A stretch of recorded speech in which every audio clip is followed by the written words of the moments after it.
चल गई। जय शनिदेव सबको। आप लोग आए हैं, मैं आपको फिर भी एक बात बता देता हूँ, बहुत ही पते की बात है, ठीक है ना।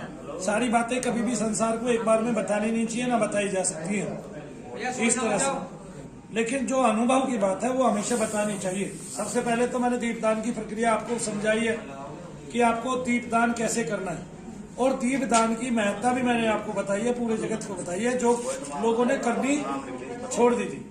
इसके अलावा भी मैं आपको दो उपाय और बताऊंगा जो दीपदान जैसे ही सशक्त है। मैंने पहले भी आपको नींबू की प्रक्रिया बताई जो संसार में सबसे ज्यादा सशक्त है आपकी निगेटिविटी को पहचानने के लिए। अब मैं दीपदान की जो प्रक्रिया बताऊंगा आपको वो भी बहुत ही ज्यादा सशक्त है।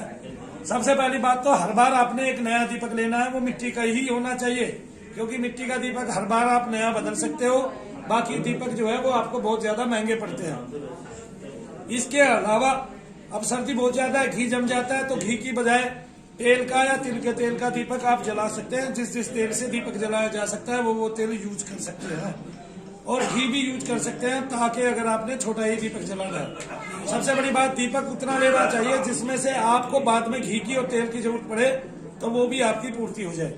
एक, आपको कहीं भी किसी महात्मा के कहीं भी जाने की द्वार पे जरूरत नहीं है। आप अपने घर में देव किरणें उत्पन्न कर सकते हो, मनु भैया को साक्षी मानकर केवल।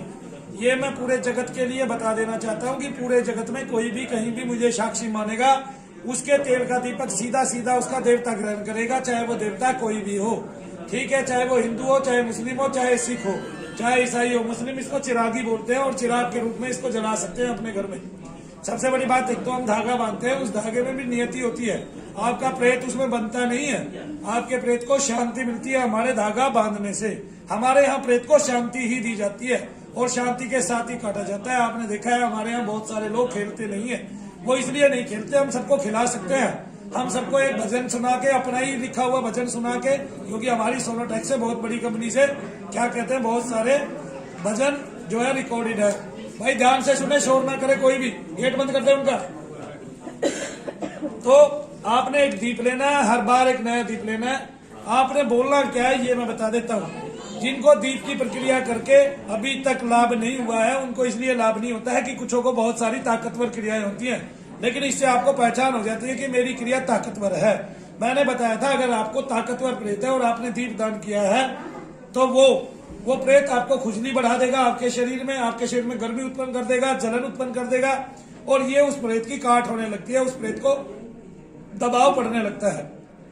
इसी तरह से आपने लेकिन इस बार क्या करना है, अपने दर्दों को कम करने के लिए एक ही काम करना है। आपने बोलना है, शनिदेव महाराज मनु भैया को साक्षी मानकर मैं आपको दीपदान करता हूँ या करती हूँ, और मेरे घर में या मुझे जो भी परेशानी है, जो भी दर्द रहते हैं या कोई बीमारी है, बीमारी के लिए भी आप लोग ऐसा कर सकते हैं, क्योंकि देवता जब खुद ग्रहण करेगा तो आपकी बीमारी में कुछ ना कुछ लाभ देगा ही देगा, चाहे वो बीमारी कोई भी हो।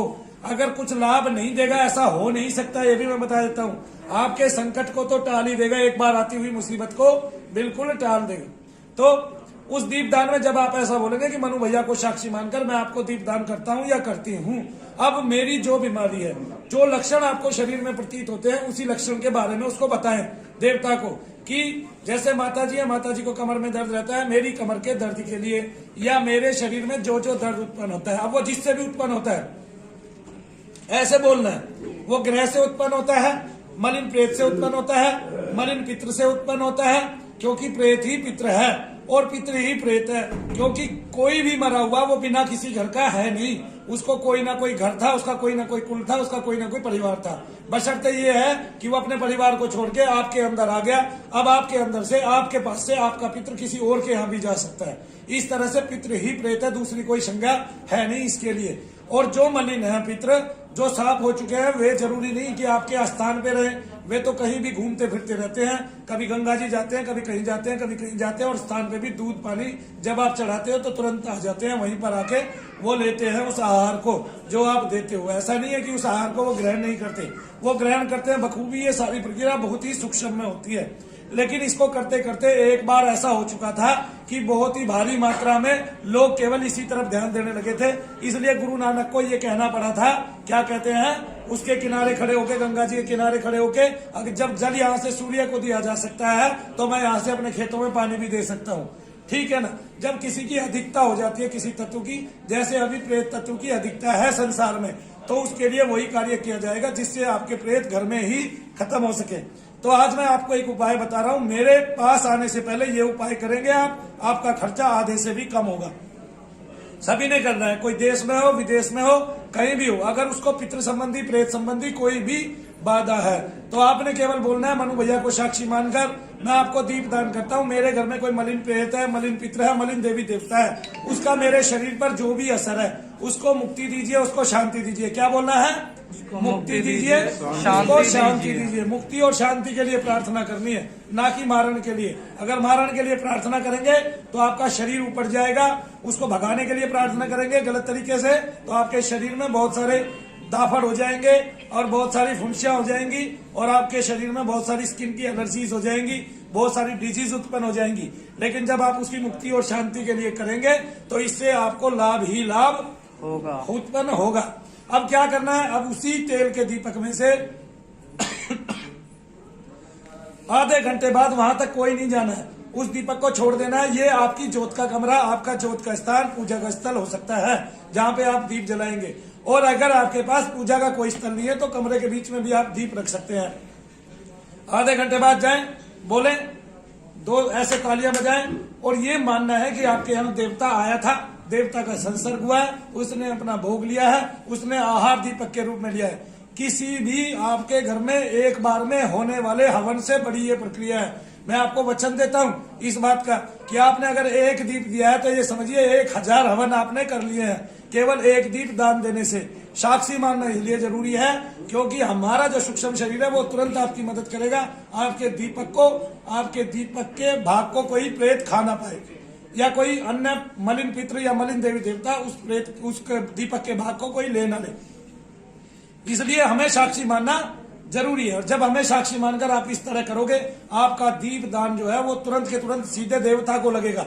जब आप शनिदेव को देखेंगे तो आप देखेंगे उस कलयुग के अधिकारी ने, उस कलयुग के नाथ ने, उनके लिए कहा भी गया एक को देवा कलो शनि।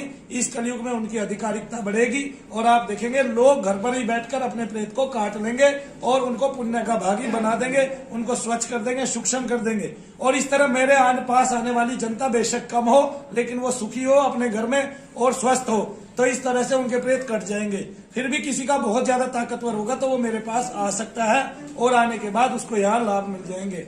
और फिर मेरे यहाँ आने से पहले अगर वो क्रिया करेंगे तो आप देखेंगे कि हर्ष भैया जिसको देख रहे हैं उसको यही कहेंगे कि आपका प्रेत कटा हुआ है, आपका प्रेत कटा हुआ है। इस तरह 1 से लेके 1000 दीप तक दान किए जा सकते हैं एक दिन में। कितने? 1 से लेके 1000 दीप तक। आप 100 दीपक दान करेंगे, जितना आप दान करेंगे उसमें उतना ही पुण्य के भागी होंगे। सबसे पहली बात तो ये 1 सप्ताह तक करके देखिए, एक बड़ा दीपक लेके, हर बार एक बड़ा दीपक लेके 1 सप्ताह तक करके देखिए, फिर आपको उसके अनंत लाभ मिलने लगेंगे। जब अनंत लाभ मिलने लगेंगे तो अब आप क्या कर सकते हैं?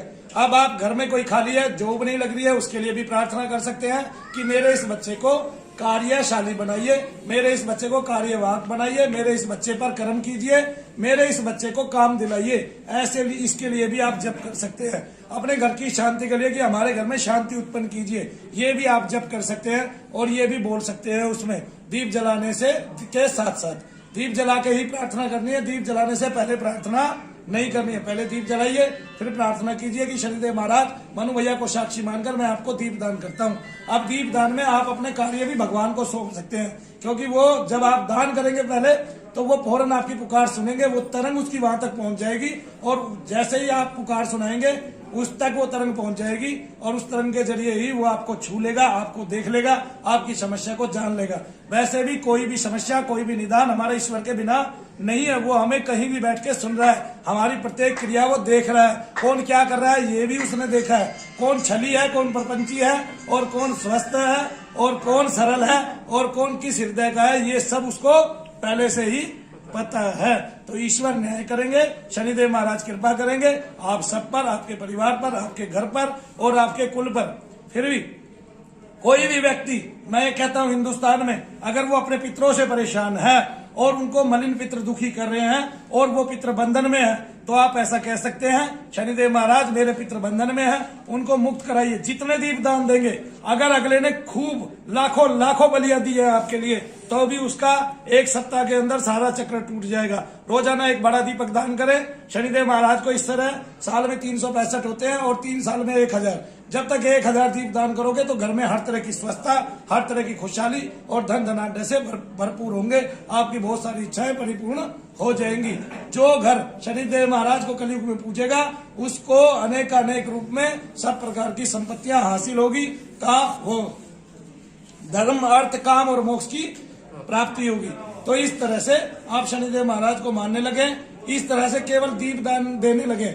आपके घर में तस्वीर हो ना हो, कोई उसकी मूर्ति हो ना हो, उससे मतलब नहीं है। लेकिन जब आप मुझे साक्षी मानकर दीप दान करेंगे तो आपको लाखों की मात्रा में हर तरह से यश, सुयश, धन धान्य, परिपूर्णता प्राप्त हो जाएगी।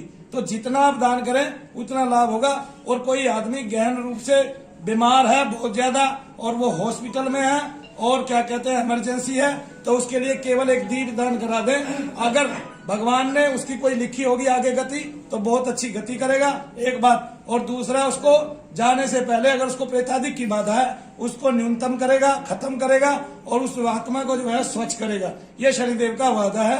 और दूसरा, बीमारी का हरण करेगा। तो वो आदमी या तो पूर्ण रूप से स्वस्थ हो जाएगा वरना उसको मुक्ति मिल जाएगी। शनिदेव महाराज कलयुग के देवता हैं, वो उसको हर प्रकार से शांति लाभ प्रदान करेंगे। तो मेरे घर में जो भी मलिन पित्र है, अगर वो हमें परेशान कर रहा है और कहीं पर बंधन है तो बंधनहीन कराकर उसको सूक्ष्म कीजिए। क्या कीजिए? सूक्ष्म कीजिए, उसकी मुक्ति कीजिए, उसकी गति कीजिए और उसको शांति प्रदान कीजिए। इस तरह से आप अपने घर का, अपने कुल के पितरों को खुद ही क्या कर सकते हैं? स्वस्थ कर सकते हैं। उसके लिए बहुत ज्यादा पैसे खर्चने की आवश्यकता नहीं होती। हमारे यहाँ शनिदेव महाराज स्वयं ये काम कर रहे हैं। तो आप जब पितरों की बलि कराते हैं तो वो अपने आप अपना काम करते हैं। क्या करते हैं? हम उसमें कुछ नहीं करते, क्योंकि पितरों की बलि हम जिसकी कराते हैं उसका काम शनिदेव महाराज ही करते हैं और कोई करता नहीं है।